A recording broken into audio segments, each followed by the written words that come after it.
April's soft showers have cracked the March drought. When the warm west wind has breathed his sweet breeze through tender buds. Hard up there! You there! That's when people get the itch to go on pilgrimages. Now, we've got to get to Canterbury, see? Get blessed at the shrine of St Thomas. Well, that's the excuse anyway. Listen all, ladies and gents. Let me remind you what we all agreed on last night. This is Harry Bailey, the innkeeper here. Not the type to hide his light. Right, now to speed the journey, each of you will tell 2 stories on the way to Canterbury and another 2 on the way back. And whoever tells the best, I'll be judge, wins a slap-up supper back here. His inn, we pay. 30,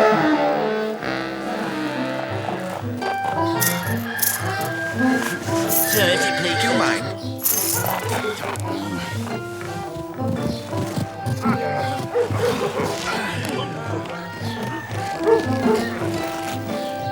Now, all kick us off with a story. No, what about... Oh, my lady prioress. Oh, oui, monsieur. I wouldn't want to cause you a mere moment's distress. Would you condescend to start? C'est impossible. She really only likes to speak French, you know. Possible. Like they do in Stratford. So much more refined. And her table manners. Bless your kicks and balls. Have I got a perfect story? They're bloody funny. Look out! What can I say? If any of you are too delicate, this is what people are like. Right, John Priest, tell us something to make us smile. It's all right. It's a sin not to keep a smile on your face. It must be hard when you're the only man in a priory full of nuns. Imagine this poor widow. She leads a simple life, doesn't own much, can't hardly pay rent. 3 cows, 3 sows, 2 daughters and a sheep called Moll. But at least she never took sick with overeating. And she had this one cock called Chanticleer. Had to be said he were top of heat when it come to crowing. He were better than Abbey Clock. He could measure equinoctial ascent on the nose 15 degrees per hour. This aristocrat amongst cocks was Sultan of 7 hens, a harem of amorous sisters.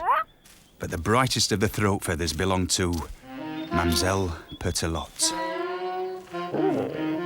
She were polite, she were discreet, and she were downright gracious.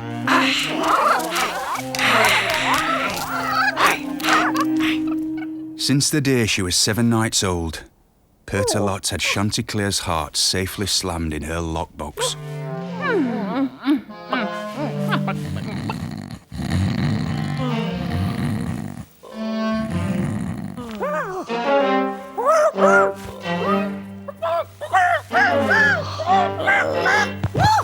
What's wrong now?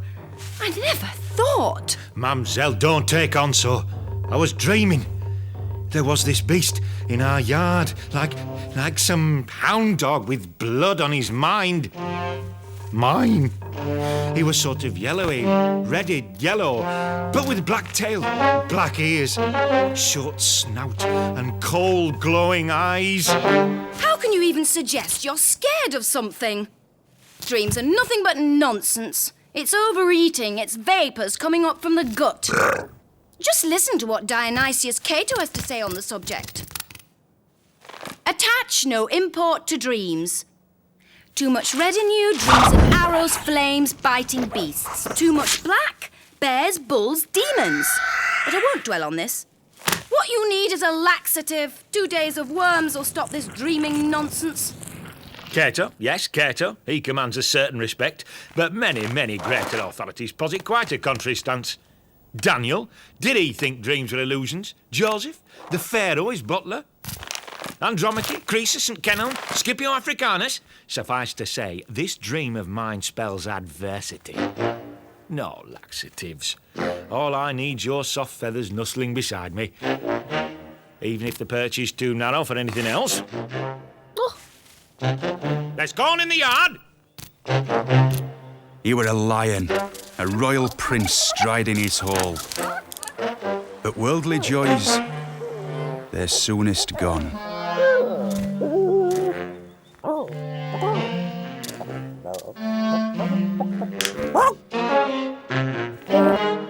I scare you? Silly me. I only came truly to hear you sing. Just like your father. He graced my house and I'd be honoured to show you the same. I never heard a singer like your father. Oh. It was from the heart. His eyes squeezed tight, his neck stretched thin. Come, sir, I'm sure you're a chip off the same block, eh? Just for me.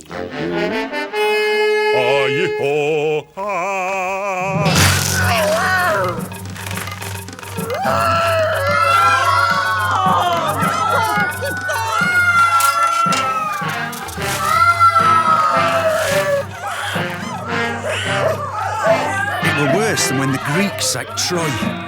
Why, oh why, did he ever come down from that perch? Why did his wife dismiss his dreams?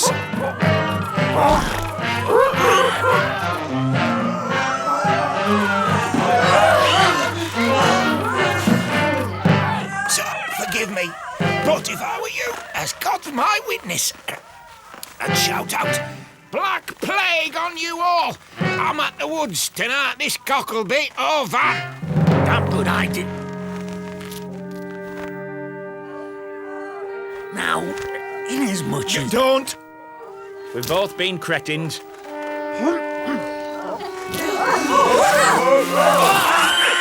Attach no import to dreams, was it?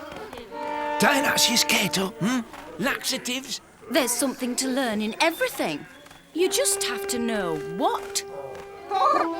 Women's advice. Didn't it start all our trouble? But this is the cock's opinion, you understand, not me. Me, I love women. I bet you're some cock stallion yourself, eh? You and your 7 hens back at the cloister. Drink! Yeah, if I was Pope, I'd let all you shaveheads marry. This one's the miller. He breaks doors with his head, creams off the best of the corn and tells jokes.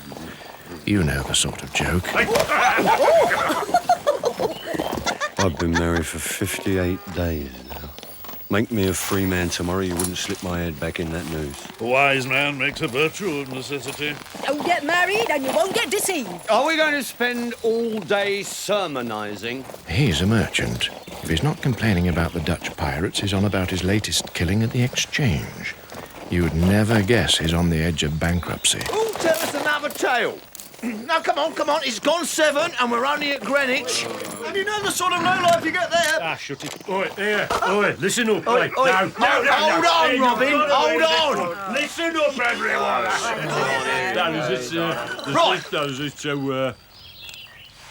I'm drunk. Everyone take a straw. Shortest tells the next tale. I don't think I can remember a decent story. That man, what's he called? I read all his books. He already tell every story. Chaucer. He leave no stories for us to tell. Chaucer, you've got no sense of rhythm. Sir Knight, Lord, draw, if you will. Yeah. Oh, well. Oh, God's name. I make a virtue, that's what I say. A knight, a man of chivalry and truth and honour. He besieged Alexandria, recaptured Algeciras. No Christian man has done as much. Some men die in bed, some deep at sea, some on the battlegrounds. But there's nothing to be done. We all go. The gods are cruel, and what's men to them? Anything more than a sheep cowering in the fold. King of the gods is Jupiter, the prime cause and mover of all above. There's Venus, goddess of love. Mars, the god of war. But Saturn, he's the grandfather of them all. Theseus, lord of Athens, had ridden against Thebes. And he captured 2 Theban princes, Arcite, protected by Mars, and Palamon, protected and loved by Venus. Now to be perpetual prisoners in Athens. No ransom acceptable. It's some trick of Saturn's. It's an evil conjunction of planets. But in this wretched world, we're duty-bound to dig out a bit of happiness. On one merry May morning, Emily, younger sister of the Queen,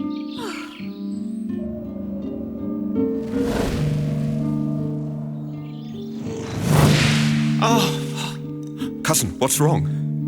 Is she woman or goddess?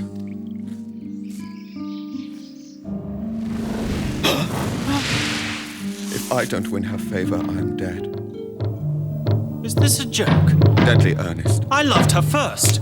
You're bound as a knight to help me. I loved her first as a woman. What did you say? Is she human or divine? Anyway, love is the supreme law. It's each man for himself.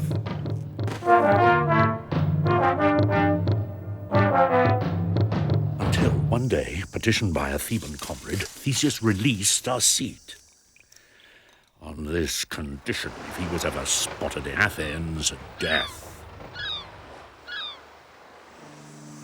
He was free, but denied the one thing he wanted, the sight of Emily.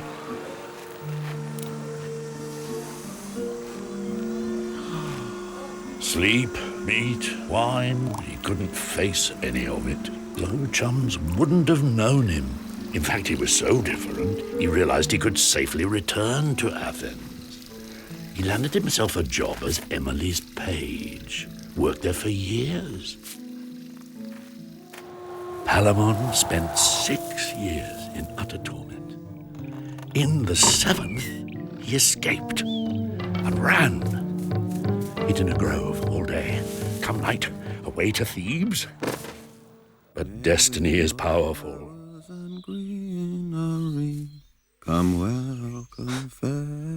Die, or admit you do not love Emily. If you weren't sick with love, I shall return here tomorrow with armor. Slay me and you shall have her.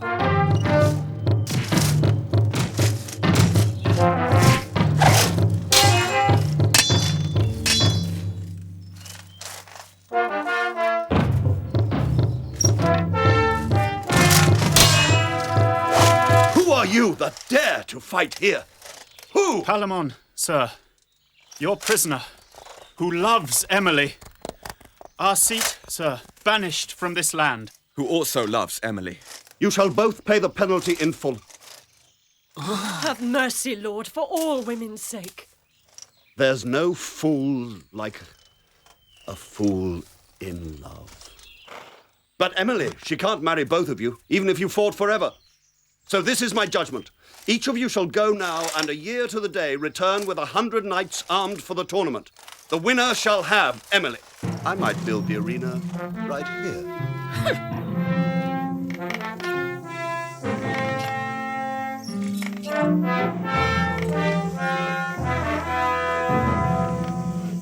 And the morning before the tournament, Palamon rose to make his devotions to Venus. If you will it, I shall have my love tomorrow. If not, then I pray you, have Arcite's spear pierce my heart. Which, blessed lady, which? His prayer had been accepted, even if the sign implied a spot of delay. In the pure water of Diana's temple, Emily ritually disrobed and... Well, perhaps I shouldn't go into details right now. But it'd be fun, hey? Purest goddess, you know I wish only to remain virgin all my life. Make peace between the knights. My daughter, you shall be wedded to one of those who has endured so much for you.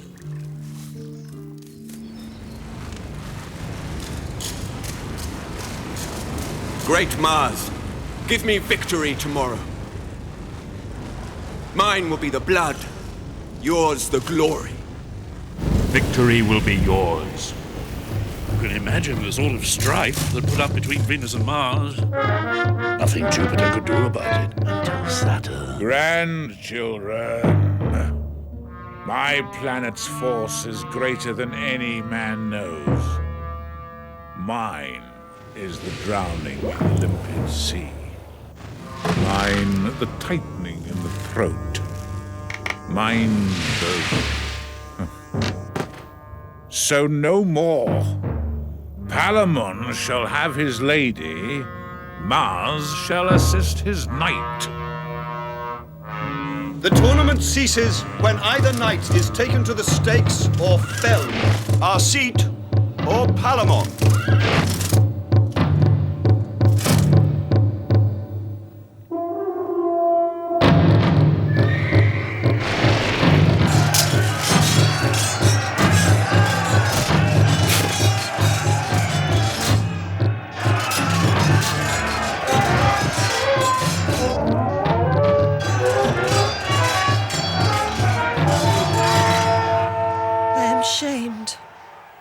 In front of you all.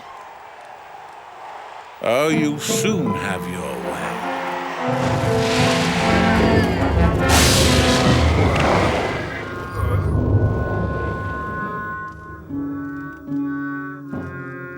Doctors, say good night.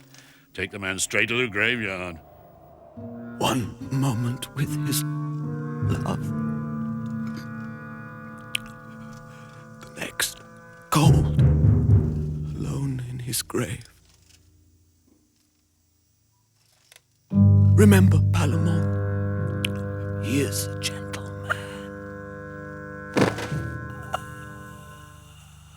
In youth or age, king or squire, a man dies. So why the heaviness if good Arcite has departed the foul prison of this life? We should rejoice, thank Jupiter for his grace. And of two sorrows, we must make one happiness. Palamon lived out his life in wealth and health, tenderly loved by Emily. All that for a woman. If you want to know the truth about women, we suffer from a somewhat quaint delusion. This one lives near Bath. She's If a there's little... something we can't easily get our hands on, we'll cry and groan about it all day. Press something on us, we'll run a mile. She's a little deaf. Her husband laid her out cold. Once. Her late husband. 5 husbands. Not to mention other friends when younger. My lips are sealed. Life. And that was our last ever set to. From then on, I was the best wife from Denmark to India and back. When it comes to the dance of love, she knows all the smart moves. She told us. All of them. And I was faithful.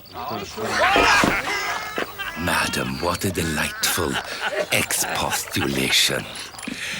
But surely only a preamble, I trust? Impressive, isn't he? A friar, dedicated to poverty, begging. Do you know he's even been known to stump up a girl's dowry out of his own pocket, so she can get married nice and quick? Trouble is, the church has got its hands on all the serious studs. Us laymen, we're just tiddlers. That's why wives end up lighting churchmen's candles. What's all this?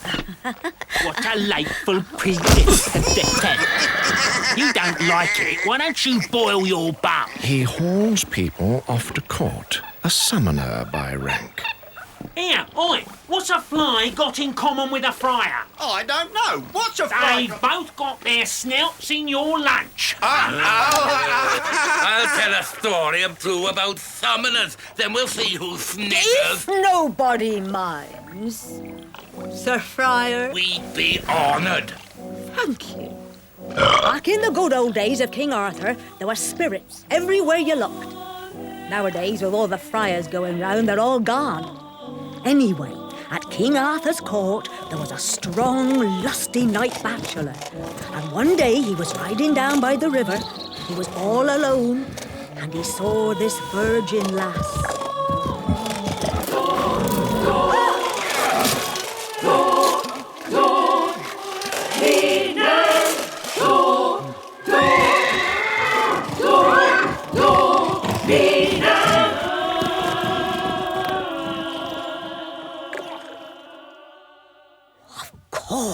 There was an absolute outcry.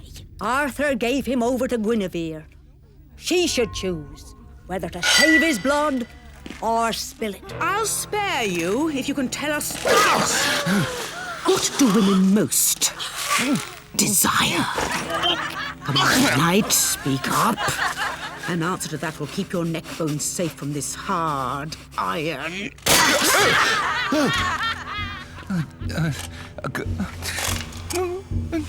I don't know. I suppose if you can't tell us now, we'll let you have 12 months and a day. Go!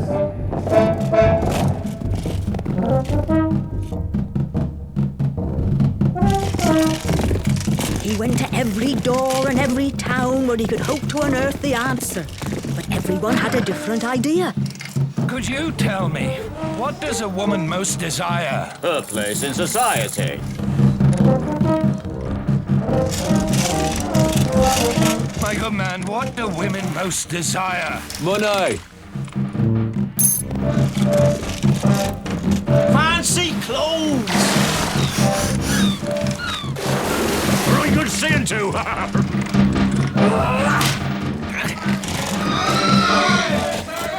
The day had come that he must turn homeward.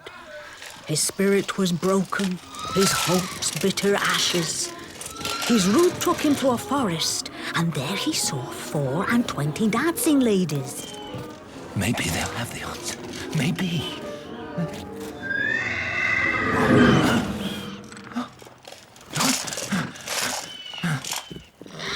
No way through here, sir. Tell us what you're looking for. Mother, what do women most desire? If you can tell me, I'd make it worth your while.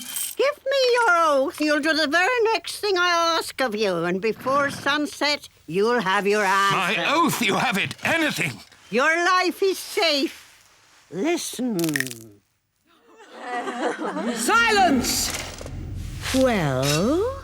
My lady queen. Apparently, women desire sovereignty over husband and lover. They desire the upper hand at all times. Now do with me as you will. None of them, not wife, nor virgin, nor widow, could argue with that. He had his life. Sovereign Lady Queen? Oh, I gave him that answer. In return, he swore he'd do the first thing I asked. Take me as your wife. Take all my worldly goods if you must. Let my body alone. I want to be your wife and your love. My love? My damnation! Sovereign! Should someone of my rank be brought so low? He had no choice but to marry her, to take the old woman into his bed.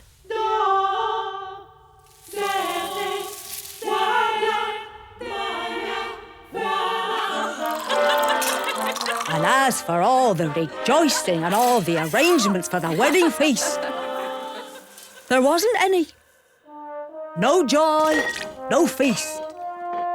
He became her husband in a private ceremony and spent the day hidden like an owl. Darling husband, are all Arthur's knights so hard to please?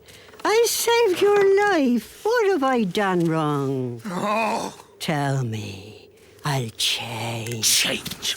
Wonderful change. You're so hideous, so old, and so common. I could change all that if only you behaved a little more courteously to me. Are you surprised at me? Oh, you're talking ability. Arrogance. The man who attempts the noblest deeds. He's the noblest You'll man. always be old, always ugly. Then you need never fear a rival. You have a choice. Plain and old, but your faithful, obedient wife. Oh, young and beautiful, and danger whenever friends visit our house. Whatever you prefer. Oh, I put myself in your hands. Whatever you want, my wife pleases me. Do I have the upper hand then? Do I make all the choices? All decisions? That is best. Yes. No more arguments. I will be beautiful and true. Look at me. Kiss me.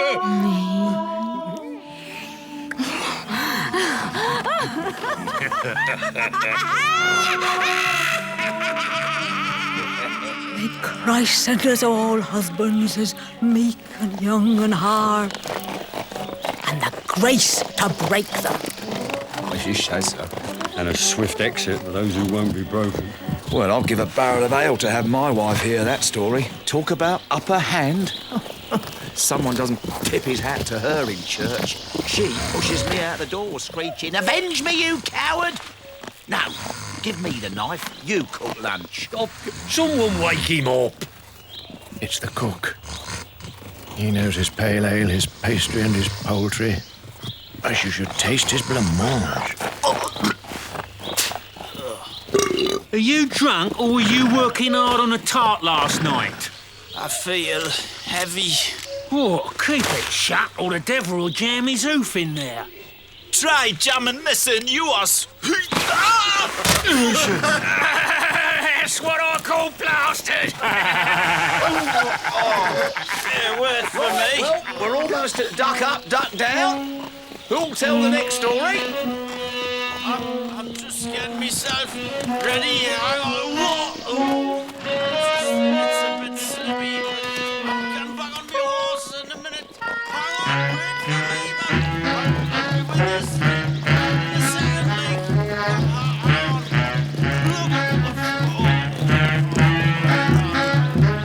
Hey, man.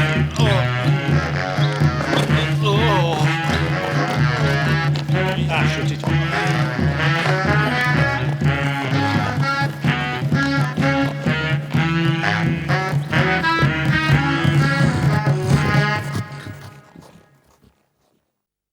Now, to speed the journey, each of you will tell 2 stories on the way to Canterbury and another 2 on the way back. This is Harry Bailey, the innkeeper here. All kick us off with a story. No, what about... Everyone take a straw. Shortest tells the next tale. I was the best wife from Denmark to India and back. Sir Knight, draw, if you will. If I was Pope, I'd let all you shaveheads marry. You don't like it. Why don't you boil your bum? We've got to get to Canterbury. Who'll tell the next story?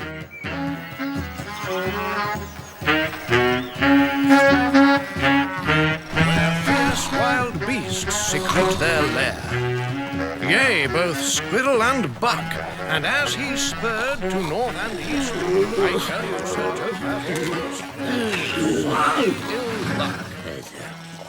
Sir Topaz felt a love-longing, and when he heard the throstles sing, he spurred hard, as he should. No more, please, no more. You're giving me brain ache. You haven't interrupted anyone else. That sort of poem isn't worth a turd. It's the only poem I know.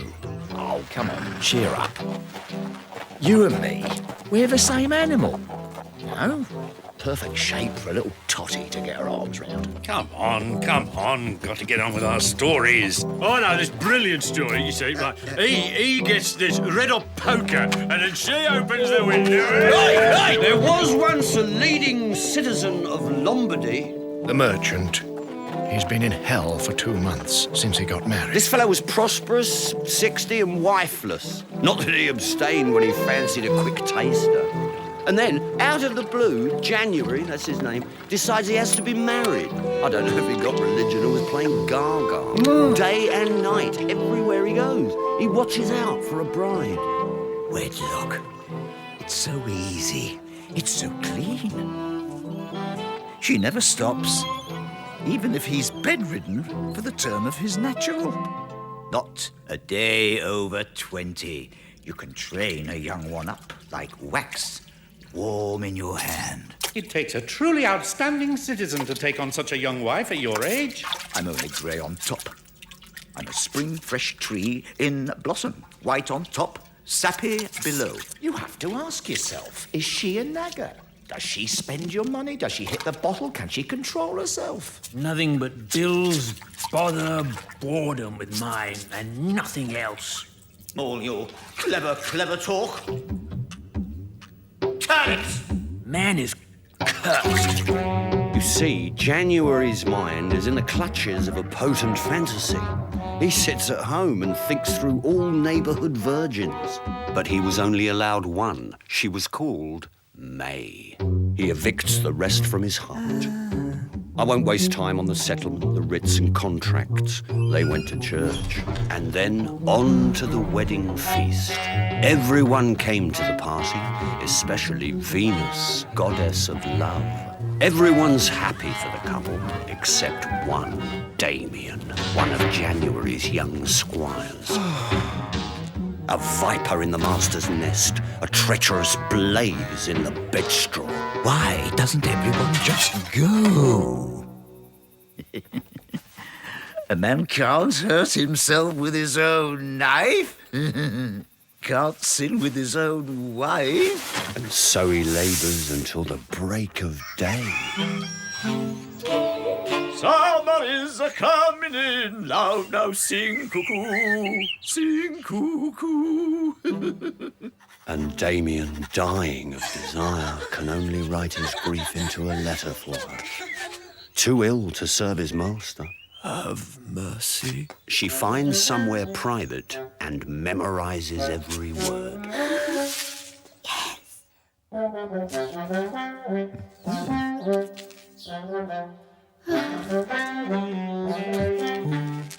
Some women are tyrants with hearts of stone who'd leave him to die. Not May. She agrees to grant him a share of her favours, given time and place. Now, January, he owns this walled garden, but he alone holds the key. I doubt there's ever been such a magnificent garden. Even the gods Pluto and Proserpina play there.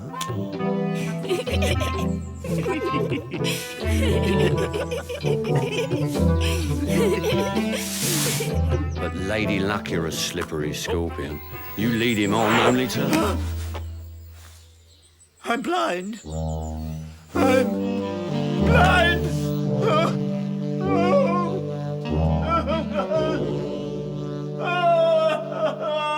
After a couple of months, he finds a way to live with it, but she never goes anywhere, anytime, unless his hand is on her.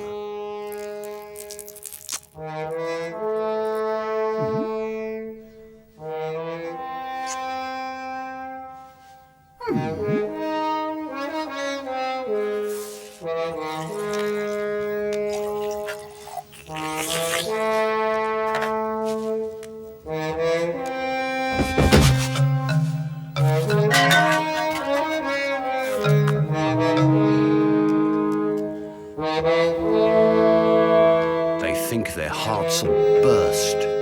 But January, he could see as far as a ship on the horizon and still not see enough. Blind or deceived, they're all the same. Once May gets hold of that key, Damien, he knows what to do. Shh.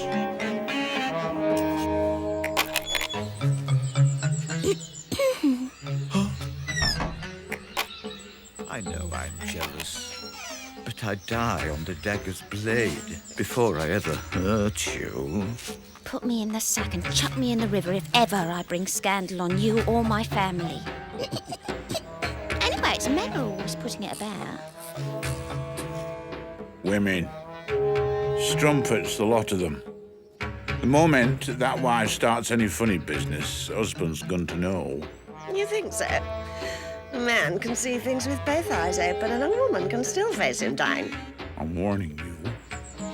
Look at those pears. Oh, I'll die if I don't have one. You know, women in my condition. What we need is a boy to climb up. You just take hold here. I'll just...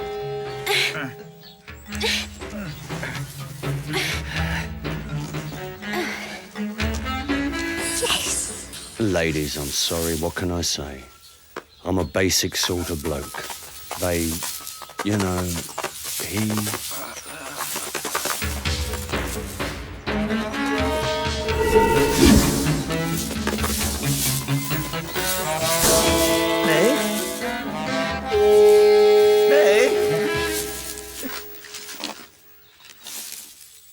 You slattern! What are you doing up there? Oh. What's the problem? I've just cured your blindness. This is what they prescribed. Me, to wrestle with a man in a tree. Wrestle? Wrestle? I'm not an idiot! And this is the thanks I get for restoring your sight. Think! When you wake up in the morning, you only get outlines of things. It's all hazy, isn't it? It'll take a day or two. Careful. Men are always saying they've seen things, and it's nonsense. Silly old men. Is January happier now? At least he's got a son and heir. Someone's son, his heir. If you ask me, a man ought to think twice before he invites someone to share his hearth and home. Us old men, it's no good. We're not ripe till we're rotten.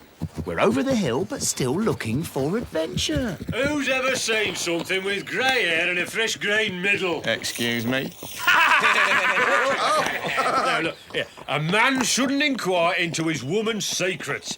As long as he gets his plenty, he shouldn't worry about the leftovers. My husband's get it at breakfast time, again at supper time. Just as long as they return the favour. Oh, where are you going? Said Nella to Harry. Well, we may not tell you, said Knight to his squire. We're off to the woods, said John the Red-Nosed. We're off to the woods, said John.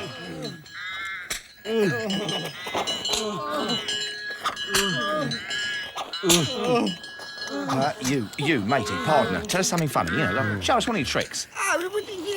We can stop for a quick drink. A pardoner, brimful of pardons, hot from Vatican inkwells. He finds himself poor and gullible congregations. They pay to escape hell's fire. He keeps the money. Maybe I'll have a slice of cake as well. Very But much. first, I a like glass of listen, malty beer. something we can learn. I don't wish to hear anything uncouth. Something moral. Well, I'll just think up something couth while I... Please? I fear this may well be something unpleasant. Whenever I preach, I always draw on the same text. The root of all evil is greed. I display my relics. Or that's what they take them for. The shoulder bone from one of Jacob's own sheep. The Jacob. It cures liver fluke in sheep, jealousy in humans. Use it in his soup and he'll never doubt his wife again. Even if he knows she's been blessed by a couple of vicars or three. Mummy, But good men, good women, one word of warning. Dog. If there's anyone here in church this morning who's so sinful, then I'm not letting him offer up to my relics. No power, no grace. Anyone who's free of sin, come right up and offer. Who'll be first?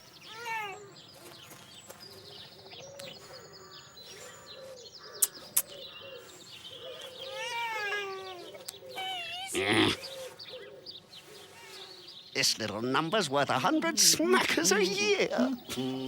Quiet, please. I'm about to begin. Please!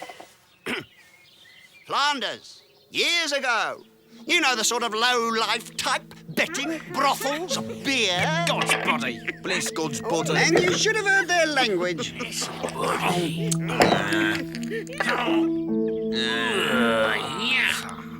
Lust, the fruit of drunkenness. Look at King Herod. He got so plastered he ordered up John the Baptist's head on a platter.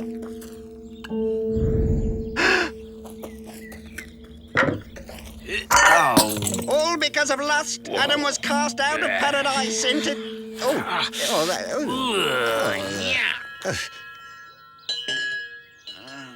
On your toes, lad. Go see who's in the coffin. An old friend of yours, sir. Sitting right there he was, and a creeping thief. Men call him Death. Ran a blade to his heart. Left without a word. Just a mile off. He's killed every man, woman, boy, serf. The village is his now. I'll find him. I'll go street by street. Let's swear an oath. Us three brothers together till this Death is dead. If we catch him, Death is... They went straight towards the village. Where are Come on out, Death. Jesus. He's going to die. Did you hear that? What is it? Where's it coming from? It's over there. No, it's over there.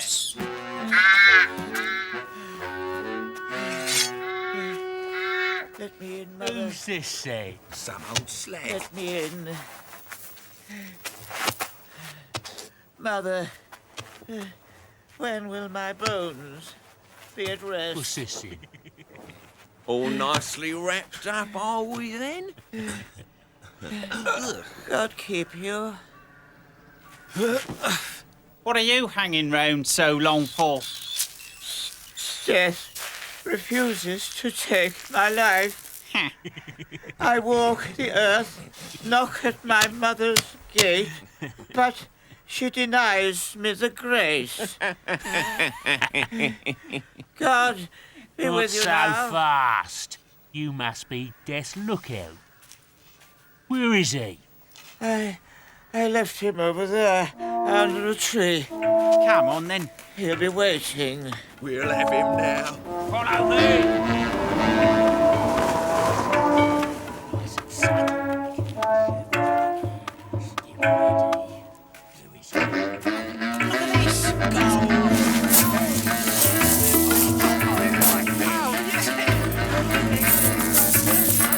We have to get this gold away from here back to my house. All of yours. But we're going to have to shift it careful, clever-like. Longest runs to town and nice and quiet brings us bread and wine. Two of us guard the stash. Once it's dark, we get it out of here.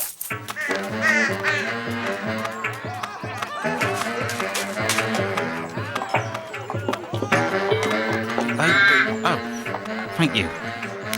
I don't need to split it with them. You know, mate, you can trust me like a brother. So if I suggested a way we could divide this little lot in half, would you say I was seeing you right? He knows we're watching the gold. What will we say to him? Are we talking or what? You've got to let me have some poison. Eh? Rats. I've got rats everywhere. And polecat eating my capons. Ducks. What's this? Yeah. Ow. There isn't a living thing that can swallow this. One tiny spoonful and live. It's a wine. It's a bread. Yeah, that's nice. Some of that. Lovely, that's lovely.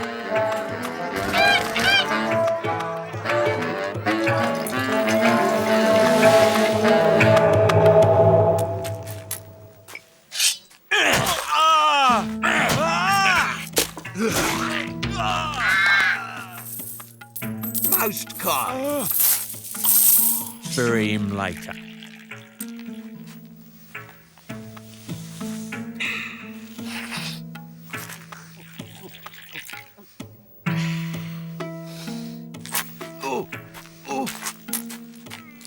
Can you shut it?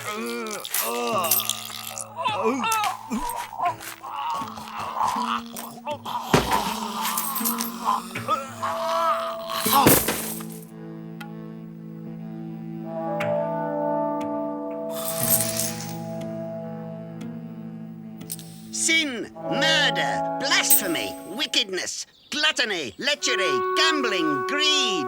But dearly, dearly beloved, God forgives you your trespasses. For just gold or silver coinage, I also accept brooches, spoons, rings. You need only bow your head under this holy ball. Yes, yes, I'll take woolen goods. I just write your name here on my roll of honour, and your place is booked in the bliss of heaven. Here, why don't you start, mine host? Not expensive. I'd rather kiss your bum. Fresh from the netty. Now, you're nuts. Now, that's what I call a relic. I'd have them mounted in pig muck. Don't know why I agreed to this silly game. Temper, temper. Oh, better not joke with you. That's enough. Sir Pardoner, cheer up, smile, forgive us. And you, Sir Harry, I beg you, embrace our Pardoner. All things considered, I must say I've heard enough gloomy tales. A squire, a knight's son. He's killed Frenchmen and infidels, all for his lady's love. He can joust and dance and versify, and most nights love keeps him up with the nightingales. We don't want to hear about happy people, established people coming to grief. What about when a man starts off in the fields and makes something of himself? Well said, sir. Spoken like a true gentleman. I have a son. He wastes himself playing dice, sniggering in a corner with a serving lad. And this is a Franklin, a man for whom gratification of the senses is the highest mode of existence. In his house it blizzards meat and drink. He's also sheriff, justice of sessions, and knight of the Shire. And the purple hat! You're not going to get away without telling your tale. I don't intend to break my law. Ladies and gents, we're only waiting for one more story. I'm an uneducated sort of chap, lords and ladies, so excuse my simple sort of lingo. In Brittany, there was once a knight who loved a lady. Arviragus undertook many a labour in her name.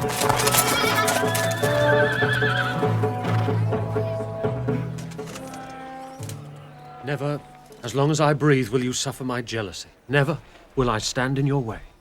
Except in public, where his honour demanded he appear sovereign over her. You grant me such freedom. I swear to God I will never cause any rift between us. This much I know, ladies and gentlemen. Love cannot be fenced in by tyranny. Start laying down laws, madam, and love, he beats his wings and he is gone goodbye. Arviragus took Dorigen back to his castle. They lived in bliss until he took a ship to England and the field of combat. Dorigen wept for him, lost sleep, wept again. Her friends tried to comfort her. You murder yourself without cause. I pray to you, dear God, preserve the life of my lord. For his sake, sink those rocks to hell. His ship will be wrecked. He will be killed. Look at them. They offer no home to man, to bird or beast. Nothing but destruction. Her friends saw there was no joy for her near the sea. They took her inland to a garden, a very paradise. Aurelius, a squire, had loved her for years, but never dared tell until... Madam, take pity. A word from you kills or fulfills. I know my love is in vain. Never did I realize how you felt. By God who gave me soul and breath, I will never be your lover. Aurelius, the day you remove stone by stone all the rocks of Brittany, that's the day I will be untrue. Is there no other way? What pleasure does a man take in life if he makes love to another man's wife? A 5-fathom flood to cover the tallest rocks of Brittany. His brother found him and forced him to rest and choose whether he lived or died. Arviragus was home. It never so much as crossed his mind to ask if any man had spoken of love to his wife. Brother, there are ways, sciences, that men use to conjure strange visions. If we can find one, someone who understands the magic of the planets, he could create an illusion, make the rocks disappear. Dorigen will be honor bound to keep her word.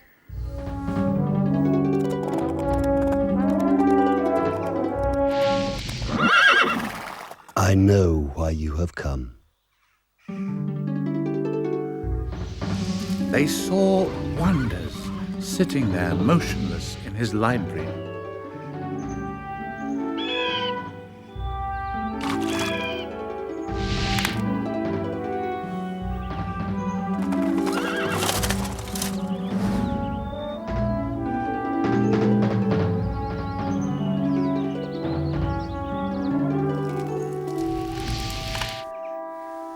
Your recompense, we should discuss it. Removal of all the rocks of Brittany from the Gironde to the Seine? At least £1,000. 1,000? I'd pay you the whole round world. Consider it agreed. You will have to sell your inheritance. We must leave tomorrow. He worked night and day to find the most propitious moment.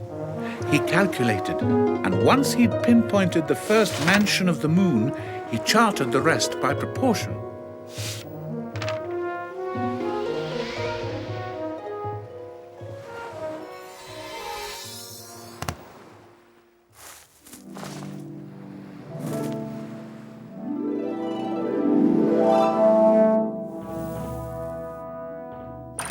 My lady, in a garden once, you made me a promise. I have done as you commanded. You will find me waiting in the garden. It is now for you to decide whether I live or die. It is against all the force of nature. I would rather lose my life than surrender my body to shame. Is there nothing else? Only this? This is too much. There is nothing more important than truth. You shall stand by your promise. Go to him. You shall tell no one of this misadventure.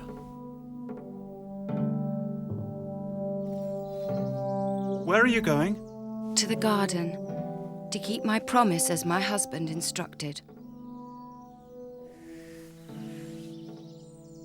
Madam, tell your husband.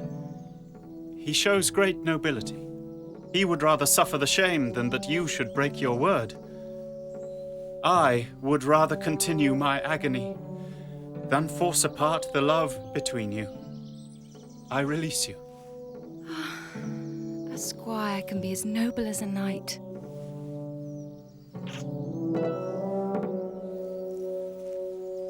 So, Arviragus and Dorigen lived out their lives in utter bliss. But... Master, I have never yet failed to pay a debt, but I beg of you 2 or 3 years' respite. Did I not keep my covenant with you? Certainly, truly, in full. Have you not possessed the lady? No! No. Aurelius told him. Each of you has behaved as nobly as the other, but a scholar can behave as well as either of you. Sir, I release you. I have been paid. And I ask you, lords and ladies, who was the finest gentleman? Which do you think? Hey, hey?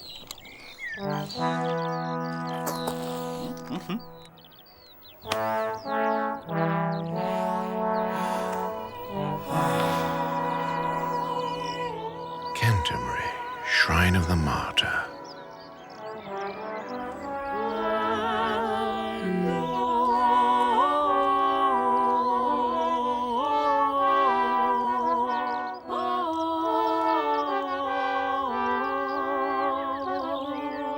But whatever you do, don't take me too literally.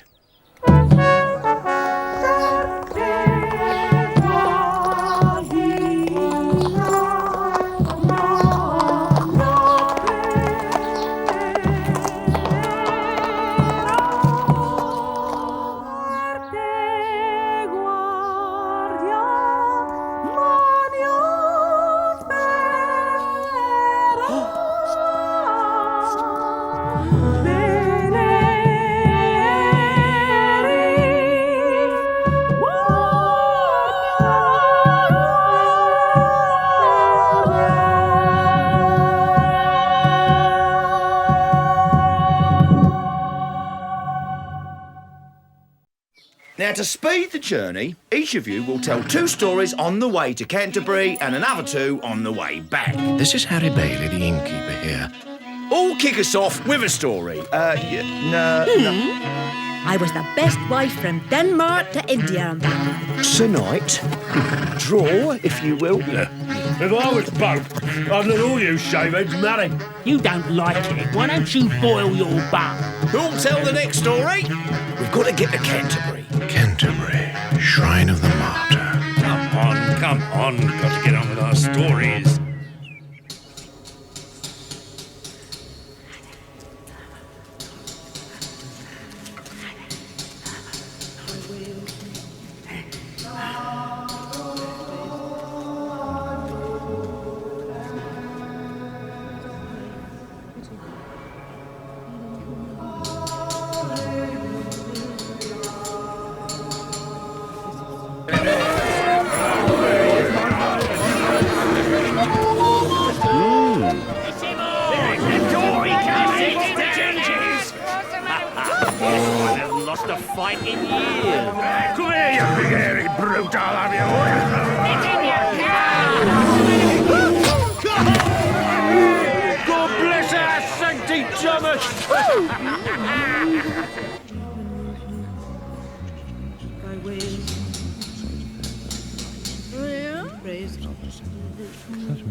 They come from every part of England to seek out the revered martyr Thomas Becket, to praise him and thank him for his succour in times of need, and to enjoy themselves.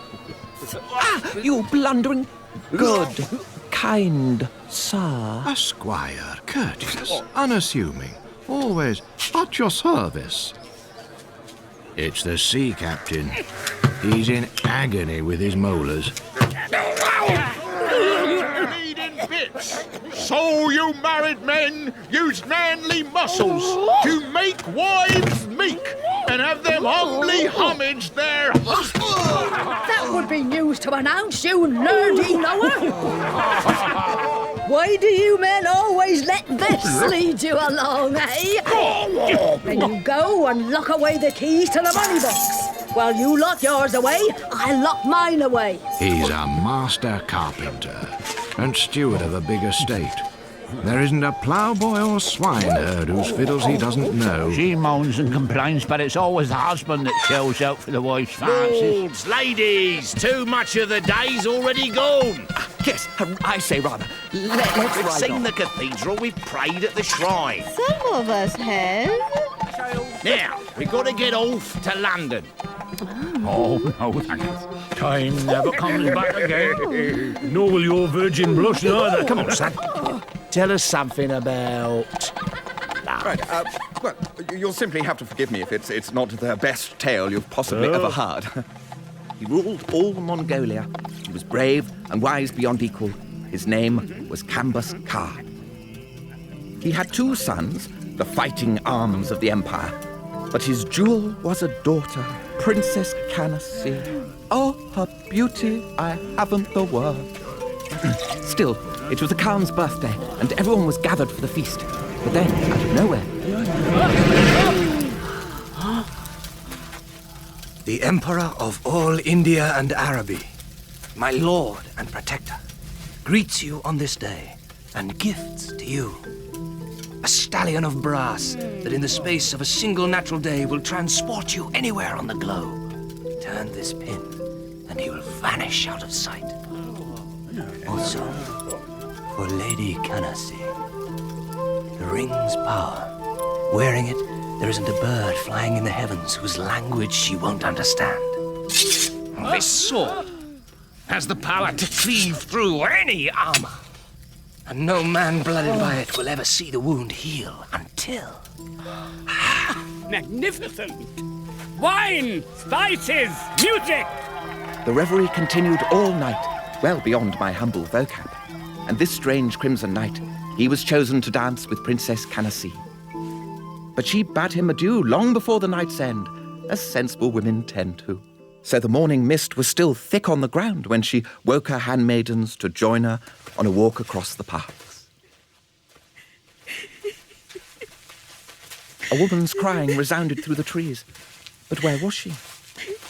And then Canassi understood. On her thumb, she now wore the ring with the power of birds' language.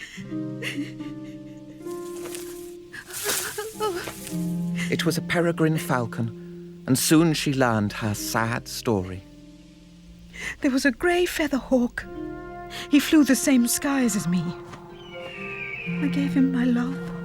He swore his heart was mine. Our love was true. Except he was a deceiver, a two-face. A red kestrel crossed his path, and in an instant he was in love with her. I was clean forgotten. Now that kestrel possesses my lover, and I am without hope or cure.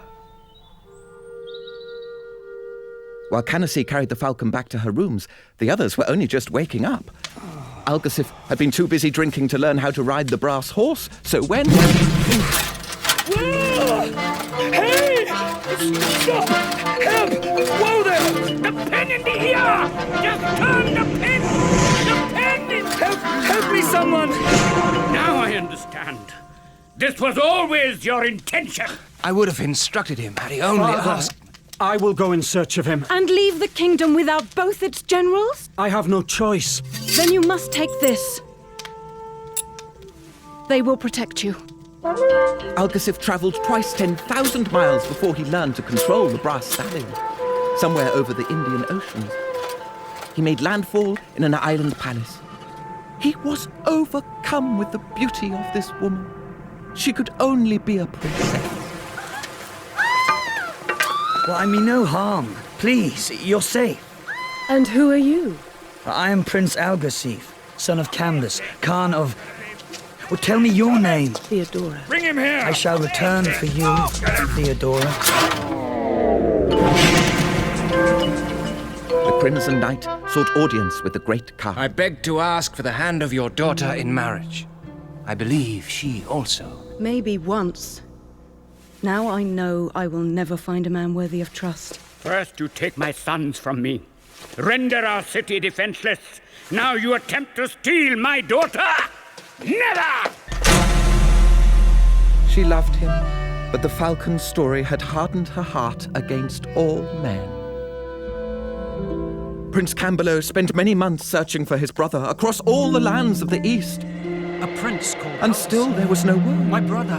No trace of him. The son of Cambus. And then a mysterious horsewoman crossed his path, and in an instant he was in love with her. He forgot the quest for his brother, the barbarian threat massing to attack his city. Father, we have no choice. I will fight them all! I can save the city. Crown me king, and I can call on all the armies of India and Araby. Take the invincible sword. Take my kingdom. Any man who attacks this city, my city, risks the anger of all Arabia! In a city crawling with spies, the Crimson Knight could not even tell Canassie the truth. He was only posing as its new ruler to force the enemy into retreat. How can I prove to you that my love is real? Do not hope.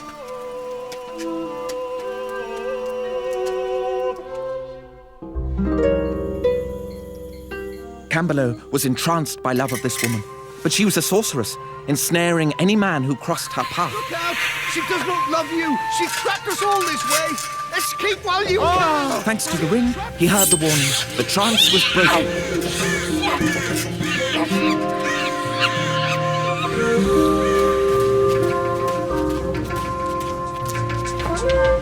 Theodora's father had wasted no time arranging for her to marry the king of China.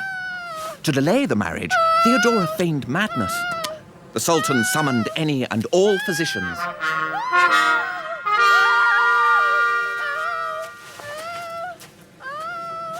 Algasif! Quiet yourself. Quiet. But you have calmed her. Keep well back. The cure is incomplete. Of course. Gods! Now! Come to me now! Come! Both brothers raced homewards, Camberlow guided by the hawk who had saved him. But they found the Crimson Knight's flag now flew over the city. They demanded to fight to redeem their honor. Algasif had forgotten the invincible sword.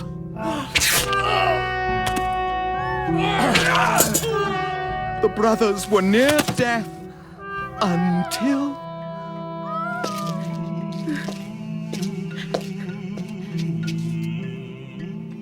I seized this kingdom only to protect it. My subterfuge needed to be total. Now it is yours again. Canassie now knew he was truly worthy of her love. Cambus decreed that there should be a better and bigger feast. Suffice to say that there were 3 weddings.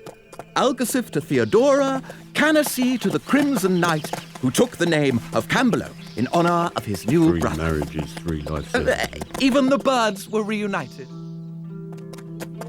is paid out in evil, said the provost. So he hanged them. All according to... If it hadn't been for the bells on your bridle, I'd be dropping off. You should be more polite, a man in your position. A lawyer, the busiest man alive. Though maybe he always seems just that bit busier than he actually is. Oh, God save you. But we had so fond the hope of partaking of your company. Saw you right out the tavern this morning. Told my master, and he loves to chat. Know what I mean? Yeah, your master looks a bit of a sharp bloke. I bet he can tell a story or two, eh? Clever? Get out of here. He knows so much. See all this ground from here back to Canterbury? He could turn it all into silver, gold, no sweat. Could he really? Isn't this astounding? A servant of the church who cares so little about how he looks. All you got to do is set it all up. See, what you do is you get... Silence, nary another people word, think you or can double their money. you are revealing that which shall never more be revealed. Oh, yeah? Sick. I'm sick up to here with you. 7 years lurking in alleys, and I'm no nearer the Philosopher's Stone than I was then. God, you beslander me before all these people. We're going to hear something now, boys. What I don't understand is, why is your face such a funny colour? I'm the one who works the bellows. At the start, we tried it all. Orpiment, burnt bones, iron filings ground into the finest dust, lithars ground on a slab of porphyry. Oh yeah, Armenian clay, verdigris, clay melange with hair from an horse. All from a man, rubified water and bull's gall. Arsenic, salamoniac and brimstone. Oh, we all smell of brimstone.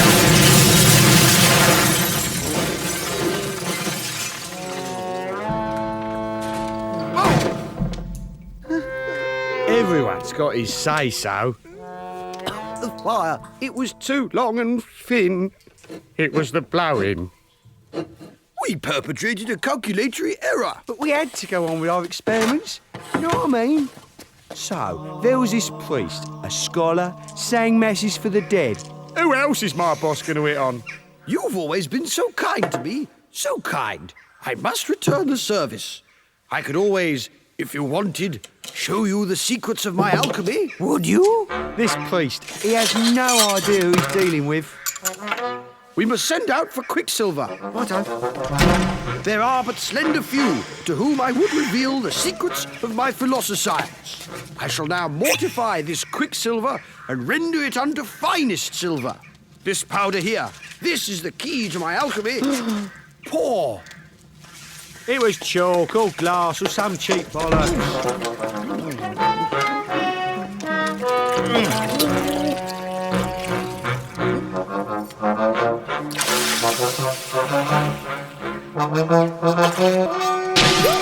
My alchemy has transmuted ordinary metal into silver. God, he's great. Incredible! This is bleeding genius. Genius. I want that Oh, I know a swindle. The silver rod was up his sleeve. The mould was carved exactly to shape. Teach me the secret.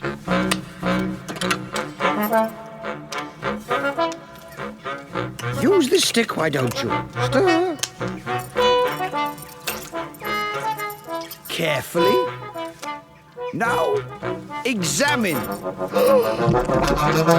Gold! What'll this powder cost me? Tell me! There's only myself and a friar who know the recipe. £40 a gold coin and it's yours, my son. Come on! It's an hollow stick, innit? 1 ounce of gold filings in the end, stopped up with wax. The wax melts. As you love me, you must always keep this quiet. Envy, it will be the death of me. Oh, so now the priest sets about his own experiments. It was never gonna work. Know what I mean? That alchemy, it always sends them doolally-tap. The greatest scholars aren't always the wisest. I'm safe then. Not much Latin down my gullet. Here, you're the Latin scholar. Come on, don't be shy. An eternal Oxford student. He's given over his life to logic chopping. He hasn't managed to find Holy Office. He couldn't find it with a map. He's like a newlywed virgin the morning after. Sir, I bow to your superior government. In Italy, on the west, down where the Chile Monteviso puts down its roots. Who tells lies half as well as a woman. With one exception. Oh, yeah? And we all know where friars come from. Out the devil's bumhole. That's wrong one way, you'll get it settled in another. Hey, I know a great story about that. This girl called Alison. She's got these, No, I must hear nothing ugly. Must do it nicely. I want to hear his story. Haven't you, you monkey? Sneaking out the barrel through a straw. I am a lamb of Vino tinto. It turns anger and sickness to happiness and love. The day you're born, death turns the tap of your life barrel and lets it run. Mine's almost Let's hear empty. your story, then. I fear this is going to be most unattractive. Is it my fault I never slept in the Ascropolis? Never had Julius Caesar? Oh, there's Deptford, almost home. Get a move on. This is just a little story about an Oxford scholar. A nice lad, nice Nicholas. A poor student of astrology. He could work out future things that was still going to happen. And he lodged with Alison. Oh, she's as slim as a weed. And that mouth.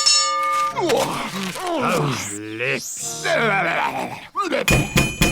But she's a restless one, trapped in a marriage to a rich old carpenter. She's lively and lusty, and he's too old for her. I see, I get it. He's only doing this because I'm a carpenter. He's after me. Steady on, I don't mean she's like your wife. I could even things up if I wanted to talk filth. Tell everyone about a miller's wife getting Told you it'd be scandalous. Right then, Master Carpenter, you tell us yours. At Trumpington, not far from Cambridge, there was a miller, Stuck-up Simpkin. He was a thief, skimming off the best of your corn and proud of it. His wife was just as bad. Though there's a great college at Cambridge, Solar Hall, and Simpkin ground their wheat and stole plenty of it. So two young scholars, they bet he couldn't steal nothing, not with them watching every move. We've come to grind, Seymour. What'll you do while I'm at it? I've never seen a hopper waggle like yours. Then I'll be by the trough. Watch it spurt. But Stuck-up Simpkin, he knew their game, and he knew them great scholars aren't all that clever. The more the students wanted to catch him, the more he wanted to cheat them. He waited for his chance, then he snuck out. Off to the fen. Get yourself a wild mare. Simpkin the miller didn't say a word. Him and the wife just joked and chatted till all the college corn was ground and bowed down and stuffed. They all laughed. They had a daughter too, but Simpkin was saving her for someone special, not stupid students. Nobbin, hell! Nobbin horse is gone. Where'd he go? The fen, where the mild mares roam. Why didn't you put him in the barn? Alan, you're a clumping moron. Be a fine miller if I couldn't put one over on boot learners. Oh, very amusing, I must say. Very droll. You can see a splinter in my eye and not a plank in his own. Oh, now we've got a carpenter turned into a preacher. Thank you, Satan. Thank you very much. It's a sin to slander a man's wife. Slander my Alison? Well, she's always in church, going down on her knees. That's where she meets jolly Absalom, the parish clerk. He's a young, dancing thing. He plays the fiddle, sings up high, and knows just how to do his hair. But it's the parish wives he's after. He's quite gone for the carpenter's wife. What? Have mercy, mercy me. He woos her with poems and honey and mead. And oven-hot cakes. Where does all his wooing get him? Yeah, bye. Far away, Ray doesn't stand a chance against your nearby guy. Oh, Tout de suite, or I will perish. I will never kiss thee. I'll cry out, mercy, monsieur. Here, where are your hands? My husband's so jealous. I'd be some student if I couldn't put one over on a chippy. If we can just... Nick locked himself in his room for days. The old carpenter was right worried. It's that astronomy of his. Is he dead? Man shouldn't look into God's privates.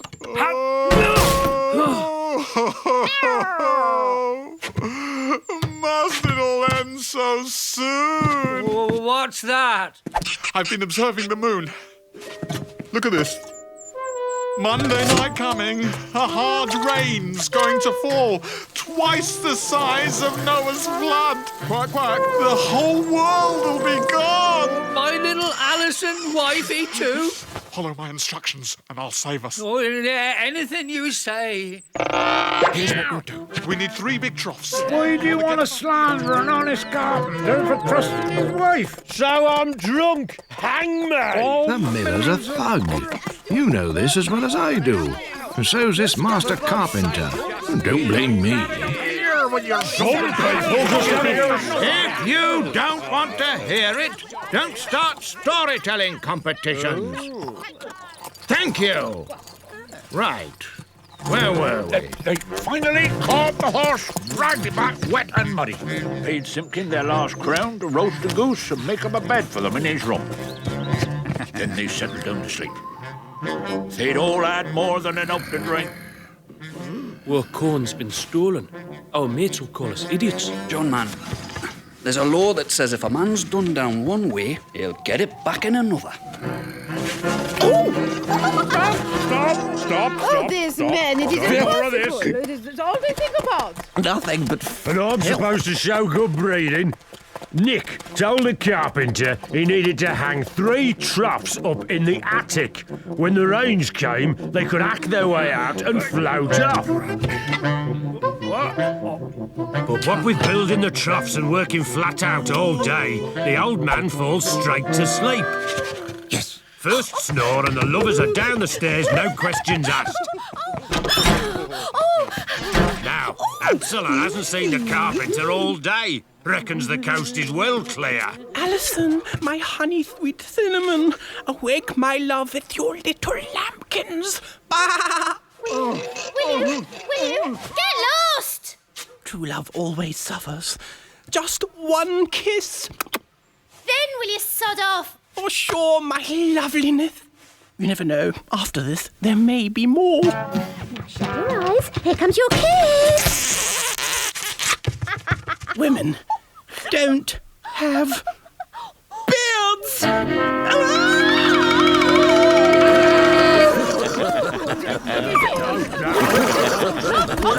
Listen, you educated peoples, don't listen to none of his rubbish. My students tucked up nice in bed.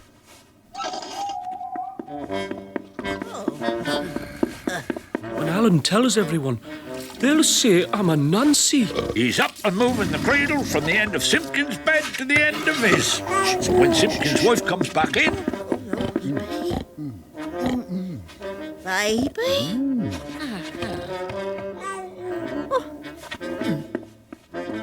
Almost ended up in a student's bed. She and Alex home good for years or for so long. I've had enough. You see, Absalom, he's right muffed. He wants revenge.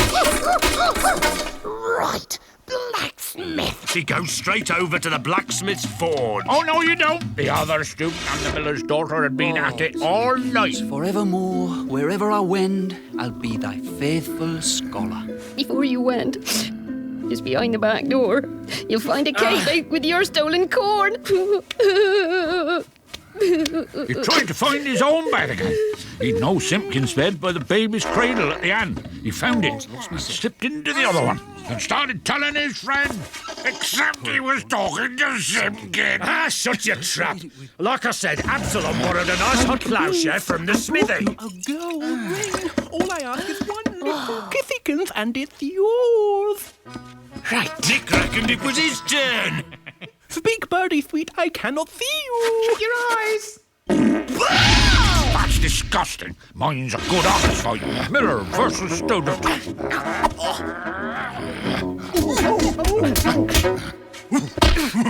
No one's interested. Absalom picked himself up and thwacked him dead centre bum.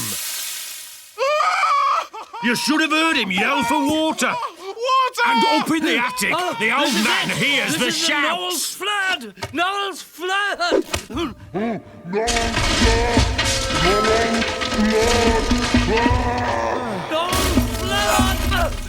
Ridiculous! The wife reckons she's in bed with the husband, so it must be the students fighting. She hits out as hard as she can. Come on, man. No, you don't. That carpenter's watch, he was completely plunged, you stupid old scarecrow. So was his wife. Oh, come on. Hurry up, get those gates shut. I won the day. You can't. Hey, I'm a working man. You can't be angry with me. I'm Dad. Here end the Canterbury Tales, compiled by Geoffrey Chaucer, on whose soul Jesus Christ have mercy. Amen. Now, who won the dinner? Everyone likes mine.